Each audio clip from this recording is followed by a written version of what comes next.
샬롬. 오늘도 각자의 자리에서 함께 예배드리고 있는 우리 초등부 친구들을 주님의 이름으로 환영하고 축복합니다. 오늘도 각자의 자리에서 하나님을 향한 온전한 예배를 드리시는 우리 모두가 되기를 바랍니다. 이 시간에 사도신경으로 우리의 믿음을 하나님 앞에 고백하도록 하겠습니다.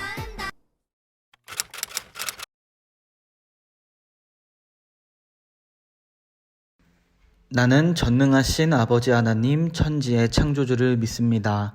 나는 그의 유일하신 아들 우리 주 예수 그리스도를 믿습니다.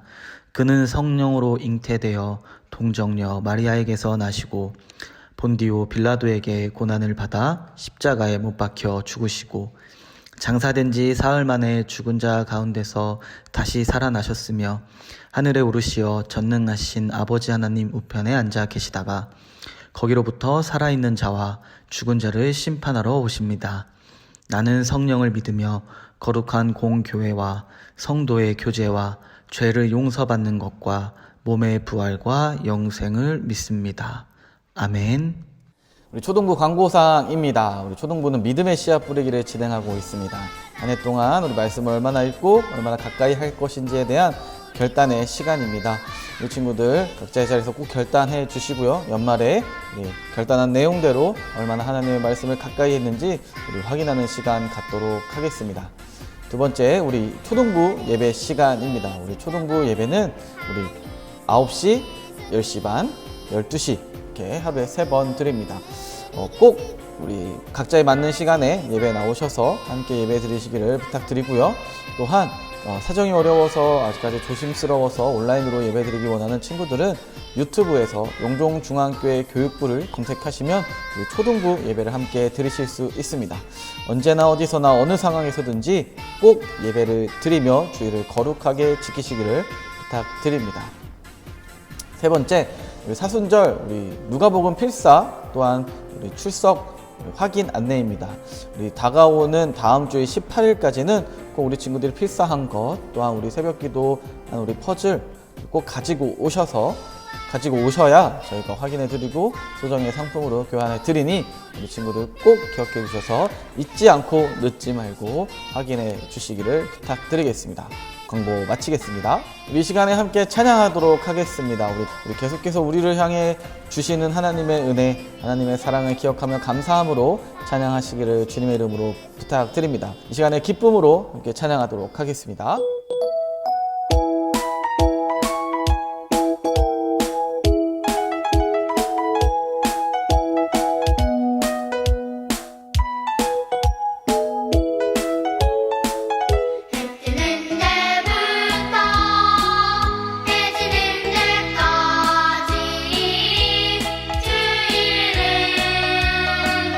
찬양받으리.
샬롬. 오늘도 각자의 자리에서 예배드리고 함께 말씀을 나누는 우리 모두를 주님의 이름으로 환영하고 축복합니다. 우리는 지난 주일 부활주일을 맞이해서 예수님께서 부활하신 놀라운 사랑의 이야기를 함께 나누었습니다. 우리 친구들 부활주일을 보내고 난 뒤 한 주 동안 어떻게 지냈는지 너무나 궁금합니다. 예수님께서 부활하셨다라는 이 기쁜 소식이 우리 친구들에게는 온전하게 믿어지는 시간이었는지도 궁금합니다. 아니면 평소와 똑같은 한 주를 보냈는지도 또한 궁금합니다. 저는 우리 친구들이 한 주 동안 어떤 생각을 하고 어떻게 지내는지 너무나 궁금한데요. 우리는 지난주일 말씀을 통해서 부활을 처음 만나는 제자들의 모습을 함께 만나보았습니다. 예수님과 함께 했고 예수님의 가르침을 직접 받았던 제자들이었지만 그들은 믿음의 눈이 가려져서 예수님의 부활, 그리고 부활하신 예수님을 온전히 알아보지 못했습니다. 하지만 우리들은 제자들과는 다르게 예수님의 부활을 확실하게 믿고 의심하지 않을 것을 함께 고백하고 다짐했습니다. 함께 모여 예배드리는, 또한 각자의 자리에서 예배드리는 우리 초등부 모두가 예수님의 부활을 의심하지 않고 예수님의 부활을 온전히 믿는 우리 모두가 되기를 주님의 이름으로 축복합니다. 제가 저번 주에 우리 부활주일 설교를 하면서 부활은 우리들에게 가장 중요한 의미를 갖는다라고 말씀을 드렸습니다. 그래서 오늘은 우리들에게 부활이 어떤 의미인지 다시 한번 생각해보고 부활에 대해서 깊이 묵상해 보려고 합니다. 오늘부터 2주 동안 함께 나눌 계획인데요. 먼저 우리 부활의 의미를 본격적으로 알아보기 전에 오늘 본문과 말씀의 제목을 함께 보고 오도록 하겠습니다. 함께 보시죠.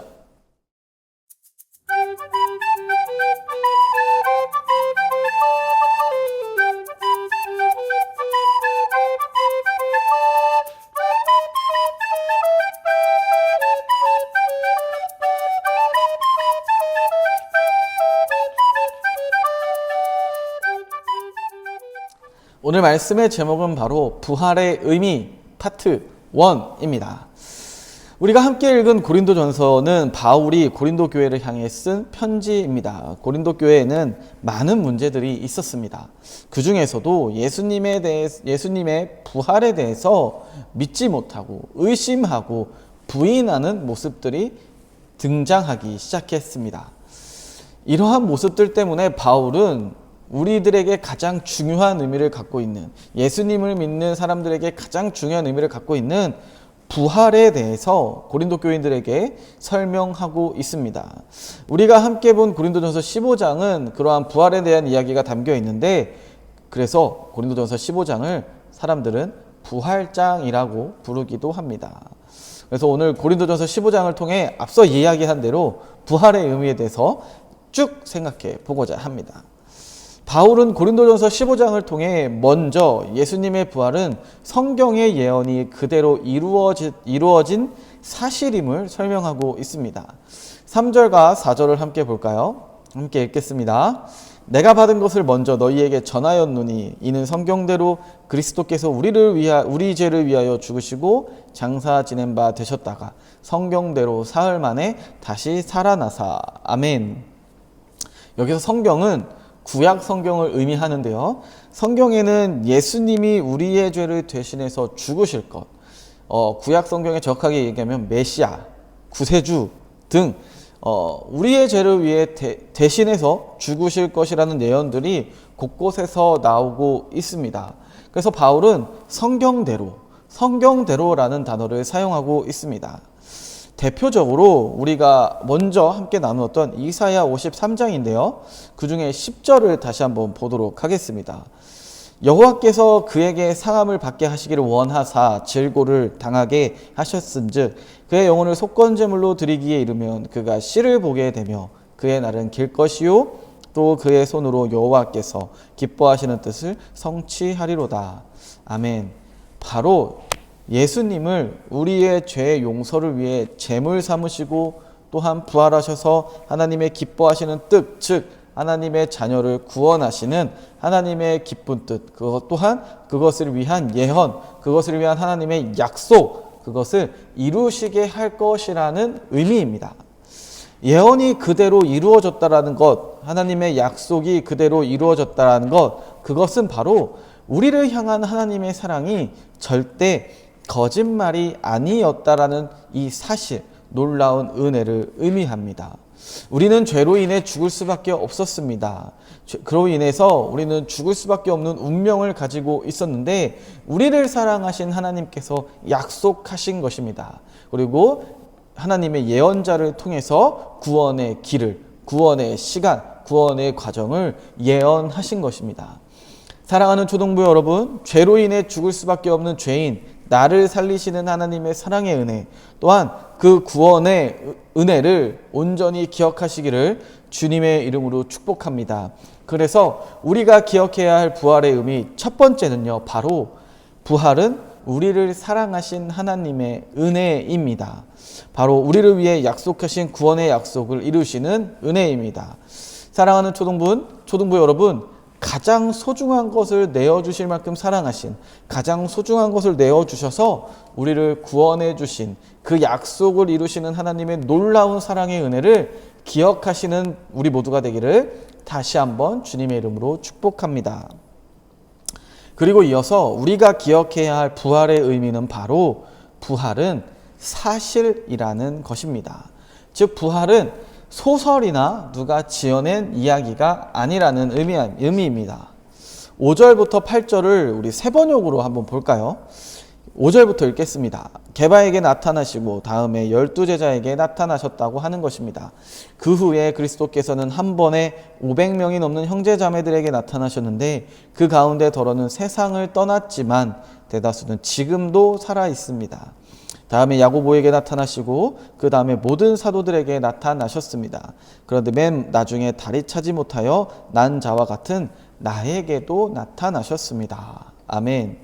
이 말씀은 예수님께서 부활하셔서 만난 사람들을 이야기하면서 예수님의 부활이 역사적으로 사실임을 의미하고 있습니다.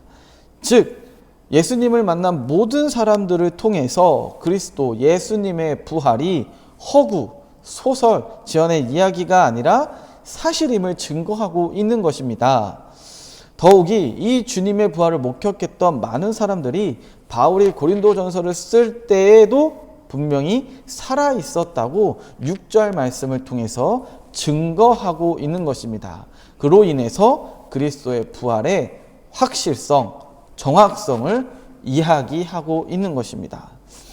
맞습니다. 사랑하는 초등부 여러분, 예수님의 부활은요, 사실입니다.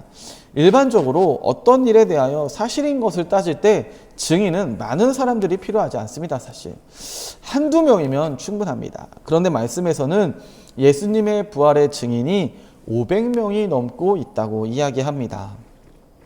그렇습니다. 예수님의 부활은 분명한 사실이며 그 누구도 부정할 수 없는 우리의 진리입니다. 그러므로 우리 초등부 모두는 예수님의 죽음과 부활에 대해서 한 점도, 어떠한 부분도 의심하지 않기를 주님의 이름으로 바랍니다.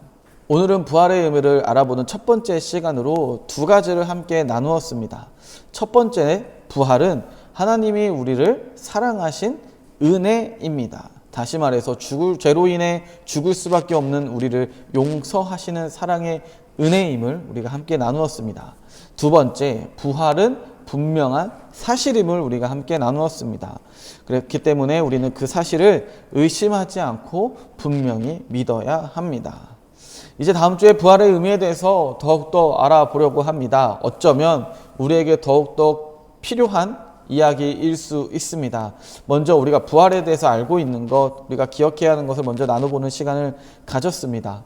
사랑하는 초등부 여러분, 부활하면 믿으시기를 바랍니다. 또한 부활을 통해 놀라운 하나님의 사랑의 은혜를 기억하시기를 바랍니다. 그리고 부활주일을 보내고 또한 새로운 한 주 한 주를 보낼 때 부활주일이 지났다고 부활주일이 있는 것이 아니라 계속해서 우리 마음속에 부활의 의미를 매일매일 다시 한번 깊이 생각할 수 있기를 주님의 이름으로 축복합니다. 그리고 부활의 의미를 정확하게 기억하여 제가 거듭 말씀드립니다. 부활에 대해서 의심하지 않고 온전히 믿음으로 고백하며 살아가는 우리 초등부 모두가 되기를 주님의 이름으로 축복합니다. 기도하겠습니다. 하나님 아버지 감사합니다. 오늘 말씀을 통해 부활의 의미에 대해서 다시 한번 깨닫게 하시니 감사합니다. 우리를 사랑하시는 사랑의 은혜로서의 부활, 또한 우리를 죽기까지 사랑하신 예수님의 사랑, 또한 영원히 함께 하시고자 하셨던 하나님의 그 귀한 은혜를 부활로서 만나게 하시니 감사합니다. 우리가 그 귀한 의미를 기억하게 하시고 잊지 않도록 하여 주시옵소서. 또한 그 부활이 허구나 소설 등 지어낸 이야기가 아니라 온전한 사실임을 기억하여서 온전히 믿음으로 고백하며 그것을 우리의 마음속에 늘 생각하며 감사함으로 살아갈 수 있도록 주님 인도하여 주시옵소서. 사랑이 많으신 예수님의 이름으로 간절히 기도드립니다. 아멘. 우리 이 시간에 서로를 축복하는 시간 갖도록 하겠습니다. 부활을 통해 함께 기쁨으로 새 생명을 받은 우리들 사랑하는 마음으로 예수님의 마음으로 서로를 축복하도록 하겠습니다. 함께 축복하겠습니다.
우리가 함께 서로를 축복할 때 하나님 보시기에 좋은 결실을 맺기를 주님의 이름으로 축복합니다. 이 시간에는 주기도문으로 오늘 예배를 마치도록 하겠습니다. 하늘에 계신 우리 아버지, 아버지의 이름을 거룩하게 하시며 아버지의 나라가 오게 하시며 아버지의 뜻이 하늘에서와 같이 땅에서도 이루어지게 하소서. 오늘 우리에게 일용할 양식을 주시고 우리가 우리에게 잘못한 사람을 용서하여 준 것 같이 우리 죄를 용서하여 주시고 우리를 시험에 빠지지 않게 하시고 악에서 구하소서. 나라와 권능과 영광이 영원히 아버지의 것입니다. 아멘.